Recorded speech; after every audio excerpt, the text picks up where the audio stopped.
വാഹനാപകടത്തിൽ മരണപ്പെട്ട മിമിക്രി താരമായിട്ടുള്ള കൊല്ലം സുധിയുടെ ഭാര്യയെ രേണുവിനെ അറിയാത്തവരായി ആരുമില്ല. ഇപ്പോഴും രേണുവിന് നേരെ സൈബർ ആക്രമണം നടന്നുകൊണ്ടിരിക്കുകയാണ്. ഇൻസ്റ്റാഗ്രാമിൽ പോസ്റ്റ് ചെയ്ത വീഡിയോയ്ക്ക് പിന്നാലെയാണ് രേണുവിന് നേരെ വിമർശനം ഉയർന്നത്. രേണുവിൻ്റെ റൊമാൻറ്റിക് ലുക്കിലുള്ള വീഡിയോ ആണ് വിമർശകർ ഉണ്ടാക്കിയത്. വീഡിയോ വളരെയധികം മോശമായി പോയെന്നും സുധിയെ ഓർക്കുമ്പോൾ സാധാരണ തോന്നുമെന്നും കമൻറ്റ് ബോക്സിൽ ആളുകൾ വിമർശിക്കുന്നുണ്ട്.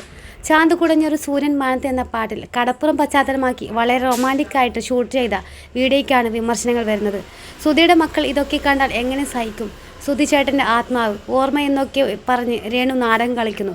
സുധി ജീവിച്ചിരുന്നെങ്കിൽ ഇങ്ങനെ ഉണ്ടാകില്ലായിരുന്നു എന്നിങ്ങനെയാണ് വീഡിയോയ്ക്ക് വരുന്ന കമൻറ്റുകൾ. വിമർശനങ്ങൾക്കിടെ അനുകൂലിച്ചും ചില അഭിപ്രായങ്ങൾ പങ്കുവയ്ക്കാറുണ്ട്. ഭർത്താവ് മരിച്ചെന്ന് കരുതി വെള്ളസാരി കൊടുത്ത് എന്നും ഇരുന്ന് കരയണമെന്നും സ്വന്തം ഇഷ്ടത്തിനനുസരിച്ച് ജീവിക്കണമെന്നും ആളുകൾ പറയുന്നുണ്ട്. അഭിനയിക്കാൻ കൂടുതൽ അവസരങ്ങൾ ലഭിക്കട്ടെ എന്നും വിമർശിക്കുന്നവരെ ശ്രദ്ധിക്കരുതെന്നും പറയുന്നവരും കൂടുതലാണ്. സന്തോഷത്തോടെ മുന്നോട്ട് പോവുക എന്നൊക്കെ രേണുവിനെ അനുകൂലിച്ചുള്ള കമൻറ്റുകളും വീഡിയോയ്ക്ക് താഴെ കാണാം.